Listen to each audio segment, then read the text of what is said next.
Je m'appelle Sabine, j'ai 55 ans, infectée par le Covid. J'ai passé presque 2 mois dans le coma. J'avais juste perdu l'odorat et le goût, donc je savais que c'était ça. J'ai un souvenir d'être fatiguée, mais normal. Quand on est rentré dans sa chambre vers 20 h, elle était en grande détresse respiratoire. Je n'ai aucun souvenir de la mise dans le coma, de l'intubation, alors que ce sont des gestes qui sont extrêmement violents et intrusifs. Ça n'a pas été évident au début de retrouver papa, car il n'avait pas vécu le début du confinement avec nous et il n'avait pas vécu la fameuse soirée où maman est partie à l'hôpital. C'est vrai qu'on a été très soudés pendant cette période-là. J'étais qu'en 3e, donc je me suis complètement arrêtée de travailler. Je n'ai fait que m'occuper de tout le monde parce qu'aussi j'ai un peu pris la place de femme de maison.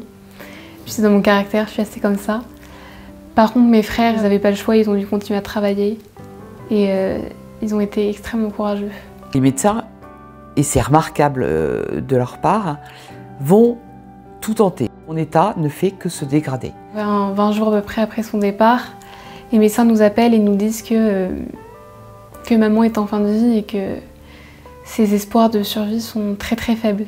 Et c'est là que mon mari dit « j'aimerais que ma femme reçoive le sacrement des malades ». Mais on prévient bien mon mari que, vu le contexte actuel, une seule personne pourra me rendre visite avant mon départ.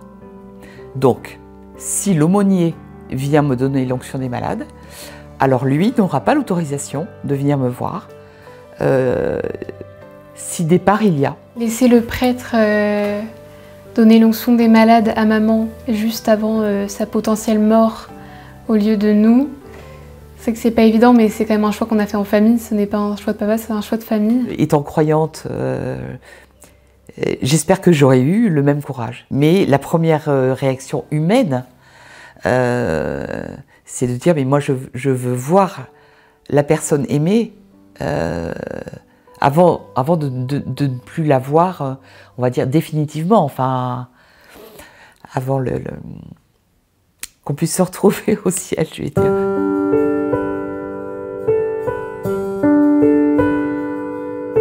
Je suis très proche de ma maman, donc ne pas pouvoir la voir, ça a été un déchirement total pour moi.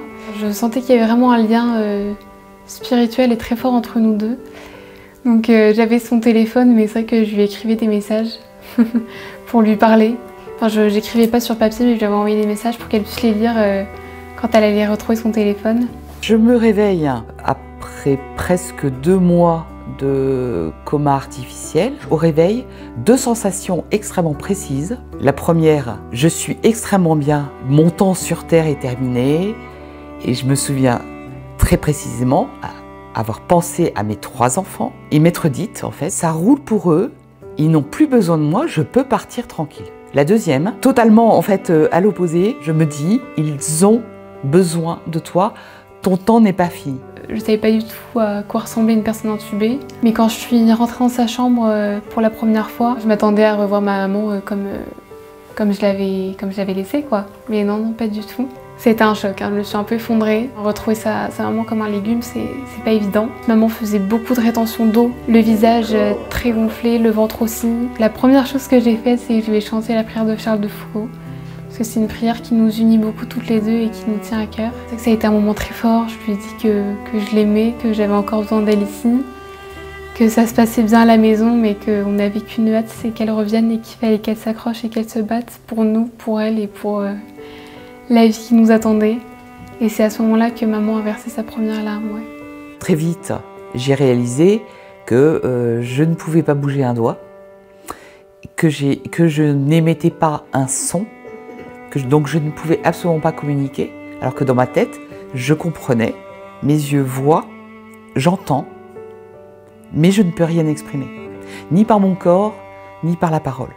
Moi, je n'imagine pas, en fait, à ce moment-là, qu'un jour, je vais pouvoir, ne serait-ce que reparler, bouger un membre, encore moins marcher.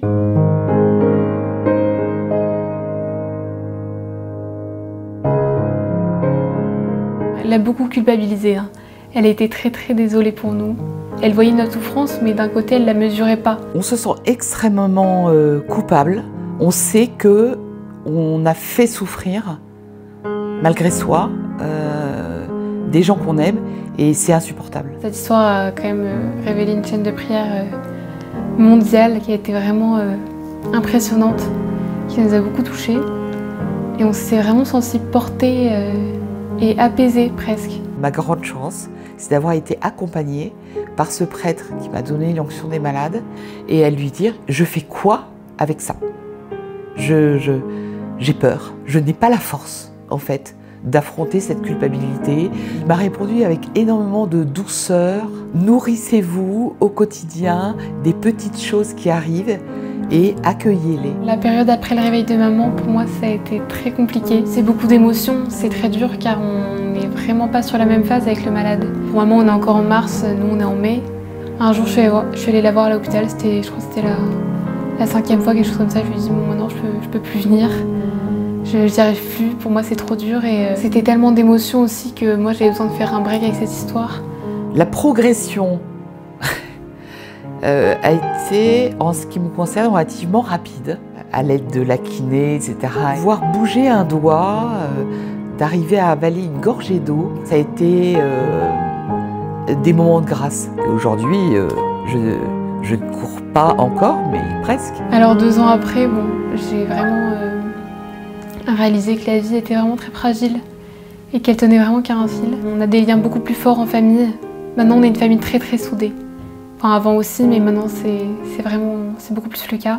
Ce qui me reste en fait de tout ça, un regard différent sur l'autre. Je me sens plus tendre avec moi-même et avec mon entourage. J'aime bien cette sensation aujourd'hui de me dire, ben oui, je suis petite.